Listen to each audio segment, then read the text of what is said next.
It all starts under the hood. First thing you want to do is to make sure that you have your car serviced regularly. Checking the oil and having it changed every 3,000 to 5,000 miles will help your engine run its best. And now a tune-up is also a good idea, especially if your car has over 100,000 miles. Replacing these spark plugs will do the job. Now some things that you can do yourself. That includes the air filter. They're typically located under the hood near the side of the engine, and a dirty air filter can really hurt your engine's performance and your gas mileage. And lastly, be sure to check your car's tire pressure. If you don't have a tire gauge at home, just stop by your local gas station. These halls may be quiet, but the classrooms are not at Danville's very own Virtual Academy.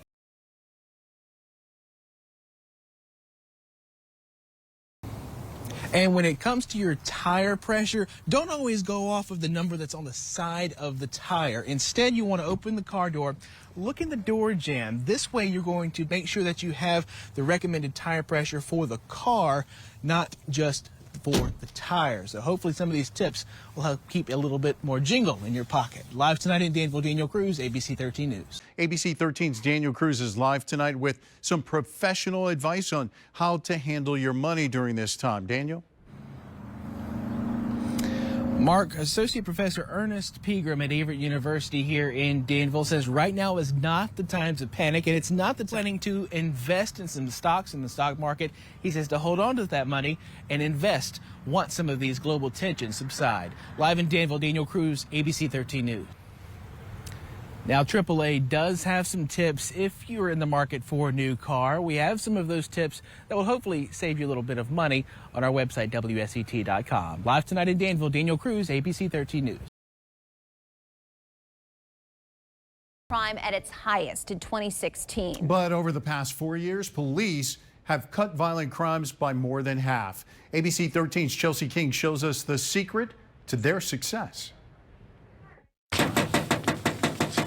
More than a dozen officers go door to door. We just come about a day. We're doing a thing we call a heart walk. Taking to the streets in this neighborhood after a shooting. The goal is to show their commitment to transparency in the community. It all started at the top. That's key to policing. It's about relationships. Before Chief Booth got the job, a state police report revealed the city had Virginia's highest homicide rate per capita in 2016, outpacing Richmond and Norfolk. A report from the police department shows a total of 801 violent crimes between 2016 and 2018. That number shot down to 395 between 2019 and 2021. Danville also saw a total of 17 homicides in 2016.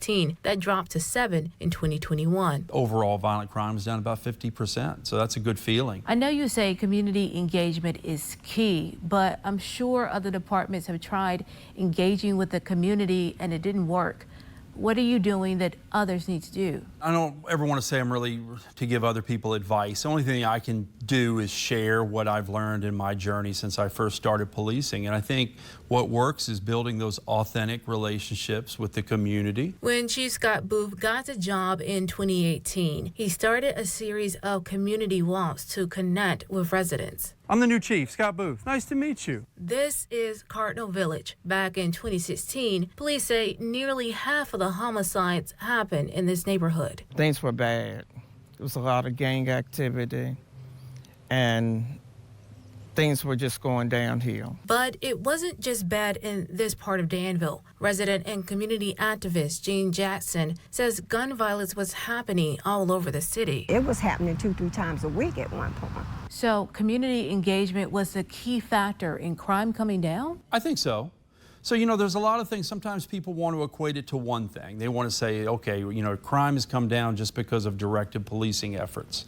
I think it's rarely just one thing. I think it's usually several things. So Chief Booth doubled down on community policing, one neighborhood at a time. He organized more than 30 heart walks in areas that experienced traumatic events like a homicide. Heart walks stood for Heal and Engage After Recent Trauma. Recently, Chief Booth was recognized for his work. In April, he was awarded the 2022 Excellence in Virginia Award for Innovation in Government. He's the first police chief to receive this honor in the award's 15-year history. The whole city has come together to try to curb violence, and it's working.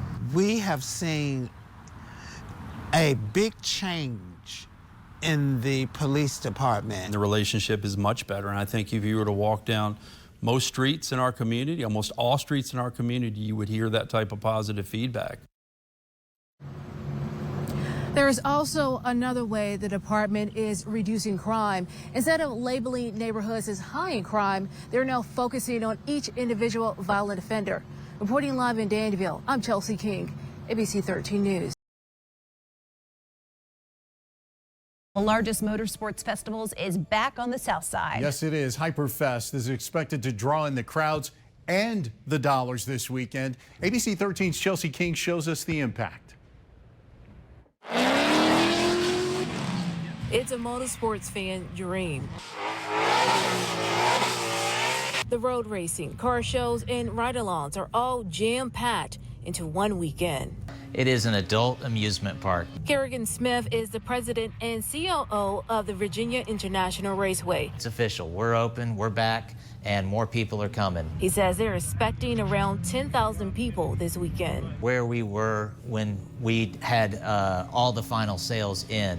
So we're going to get a lot of drive-in traffic. Hyperfest is one of the largest motorsports festivals on the East Coast. Not only is it bringing in the people, but it's rolling in the dough. According to an impact study done in 2018 by Washington Economics Group, this festival draws in millions of dollars. $197 million that stayed in this area in Danville, Pennsylvania, and Halifax. That money is pouring into local restaurants and hotels. I'm noticing that there is an influx of people coming into the area. Patrick Dewberry is the general manager for Hampton by Hilton. He says he's seen a 25% increase in occupancy this weekend. And the influx has caused us to hire more, so I just hired a few people literally before the interview. At Aunt Millie's Pizza Subs and Suds, owner and operator Gwendolyn McGuire added more staff to the 8-member team to meet the need. We found 2 more people this week. I'm hiring them as fast as I can find them. Maybe not as fast as his car, but she's hoping her restaurant will be the pit stop for these race fans. If history repeats itself, we'll be real busy tonight and tomorrow night. This weekend event at VIR is just the beginning. There's one next weekend and another event in June. Reporting in Halifax County, I'm Chelsea King, ABC 13 News. All right, thanks, George. A new museum in Danville makes you the main attraction. That's right, and you get to be the one in charge of your own destiny. ABC 13's Will Stafford takes us there in tonight's People and Places. You've heard that a picture is worth 1,000 words, but an aspiring mind snapshot in Danville, it's worth so much more than that. We've heard of selfies, we do it all the time, but like, why go to a museum and do that? Sierra Roach is the owner of the museum. She decided to open the museum to bring more to Danville. This is where I work, this is my home now, and I wanted something for kids. Roach is a pediatrician by trade and opened the museum to inspire young minds to be anything they want to be. I love mentoring. That's one of my passions, is just mentoring to especially high school students. Here, that's truly possible. I love talking to people that come in and kind of spark up a conversation and show them kind of resources that have helped me that can hopefully help them in their future too. Each room takes you to a different atmosphere with interactive exhibits. We have a classroom, candy room, we have smiley face. I'm a veteran, so I also have like a little veteran area. Music room, we have like kind of a glow in the dark kind of neon room. They'll change out some of the rooms with the seasons, but others will stay the same. You'll pay by the hour, allowing you to put your phone to work and take your best shot. You get to take as many pictures as you want. We have the clickers that you can use. But it's not just for kids. I found out adults can have fun here too. This is probably what I would do should I hit the jackpot at the new Danville Casino. Here's a scary thought. We decided to try out the medical room, something you probably don't want to see. You can live out your dreams of being a professional boxer. Just don't get clocked. And after a long day of role-playing, you might just need to jump in the pool. With over 21 different displays to choose from here, the possibilities are essentially endless of all the selfies you can take. And as long as you're not on the naughty list, like George, you should be able to come right on in. In Danville, Will Stafford, ABC 13 News. Bill is using his talents to kick things up a notch. Xavier Cruz has become an internet sensation. ABC 13's Will Stafford finds out why. They say you can tell a lot about a person by their shoes. From the look of Xavier Cruz's shoes, there's a lot to tell. Cruz is a full-time engineer, but in his free time, he engineers custom shoes under the name Xavier Kicks. Whatever I was thinking in my head, just put it on a shoe. Lots of them, in fact. When you walk around his studio, you'll see a huge variety, all one-of-a-kind works of art. His tools are anything from Q-tips to hand brushes. Whether it's paint or comic book pages, each design is unique. I create something new every time. So I think that's the cool part, is it's a different result every shoe. Some of the designs even take a 3D approach, like this one. We have some Tom and Jerry ones. This is where you took the check off and then cut up as far as the cheese. Oh, Tom and Jerry there? Not stenciled, hand-drawn. What started out as just curiosity in high school has now blossomed into a full-fledged following online. When Xavier reached 100,000 YouTube followers, he got this plaque from YouTube. Since then, he's amassed more than 400,000 followers. I could never really dream of me just hitting 400,000, even 100 or even 10. It's been quite a journey. His YouTube followers have even helped him get noticed by celebrities. Some have even reached out to him, looking for custom kicks. I even talked to Lil Yachty's people. This year, I'm probably gonna do a lot more celebrity shoes. Xavier says he gets the most joy out of mentoring his followers to follow their dreams. I always motivate them and always tell them, like, hey, good job. And always don't be scared to go out your comfort zone. In total, Xavier has done dozens of shoes since starting this project back in 2017. His next move, he says, is going to be something anime. In Danville, Will Stafford, ABC 13 News. Good to have you with us tonight. Students brought guns into Halifax County High School undetected, and now school leaders are investigating how it could have happened. ABC 13's Claire Galt sat down with the superintendent to find out what's being done to make sure it never happens again. 2 students were charged with possession of a weapon on school property after South Boston police found 3 firearms in Halifax High School on February 3rd. Today, I learned the school was not using metal detectors that day. Interim Superintendent Valdivia Hall says the work is starting now to figure out where the lapse in security happened. South Boston police say they were tipped off about possible contraband on campus on February 3rd. When they responded, they found 3 guns inside of 2 students' backpacks. Monday night, the Halifax County School Board met to talk about how this happened. Only one of them is used. I went to that meeting, but I was not able to talk to her about what was discussed. I tried on Tuesday to catch up with her. Hall told me she was at the meeting until 3 in the morning. Today, I went to the school administration building where she agreed to talk to me. Do the schools have metal detectors inside? Yes. Do you know if they were used that day? They were not used that particular morning. I know that they are randomly used throughout the school year. Can you say why they're only used some days and not all days? I'm not sure of the schedule in which they are used, but I do know that they're randomly used during school. They're randomly used during some of our athletic events. Are all of the metal detectors in the schools working? Well, I think from our school board meeting, I think that our principal mentioned that there may be 1 or 2 that I think they're in need of some type of repair.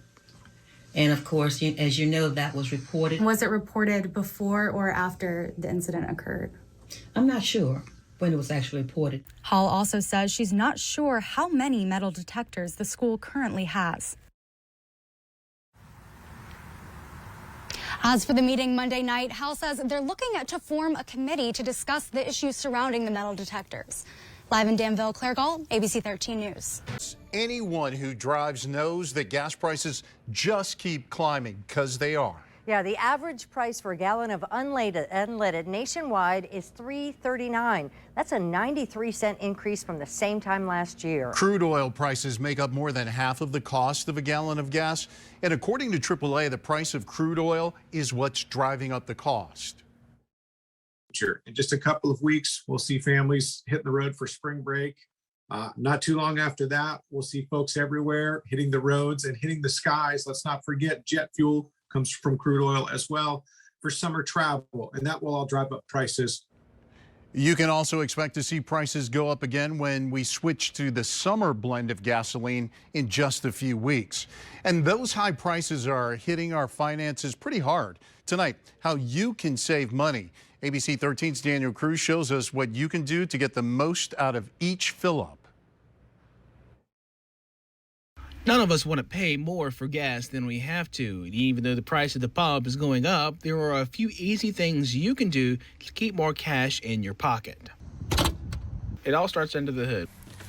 First thing you want to do is to make sure that you have your car serviced regularly. Checking the oil and having it changed every 3,000 to 5,000 miles will help your engine run its best. And now a tune-up is also a good idea, especially if your car has over 100,000 miles. Replacing these spark plugs will do the job. The fuel system area helps the car to run as designed, and it will help gas mileage.